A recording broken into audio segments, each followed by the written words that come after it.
We've been talking about the job report numbers a lot lately because the White House likes to hang their hat on these numbers and tell us everything is okay. But we have more evidence that the rosy job report numbers might be a bust. Applications for state unemployment insurance have risen 3 weeks in a row and now sit at their highest level since last November. For the week ending July 16, initial unemployment claims increased by 7,000 for a total of 251,000. A Dow Jones survey of economists projected 240,000 claims. Continuing claims, which lagged the reporting of initial claims by 1 week, increased 51,000 to reach 1.38 million.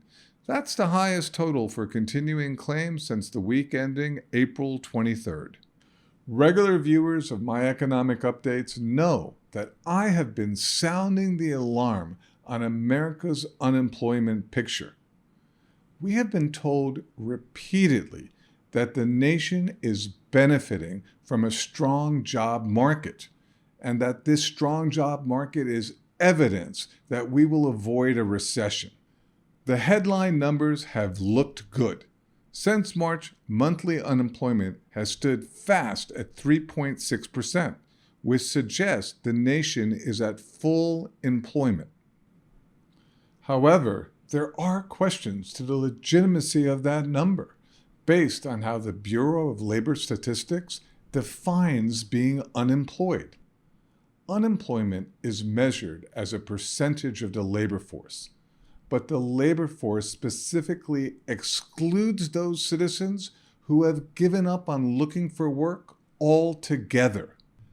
Except for during the worst of the health crisis, the labor force participation rate hasn't been this low in 45 years.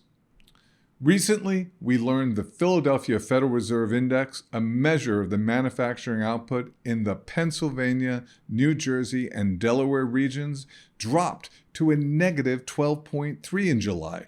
Economists surveyed by the Wall Street Journal were expecting a measure of a positive 1.6. That's a big difference.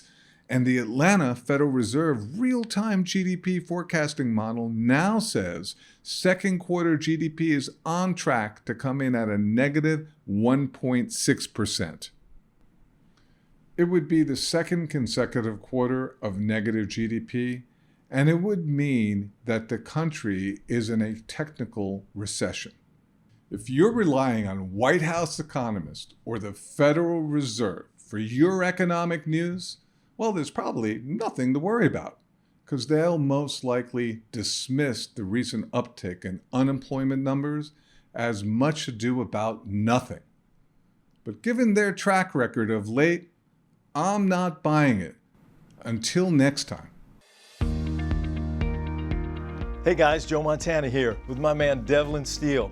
He and his team at Augusta Precious Metals are constantly putting out new information to keep you ahead of the game. Click subscribe now and hit the notification bell to stay up to date. You'll be glad you did.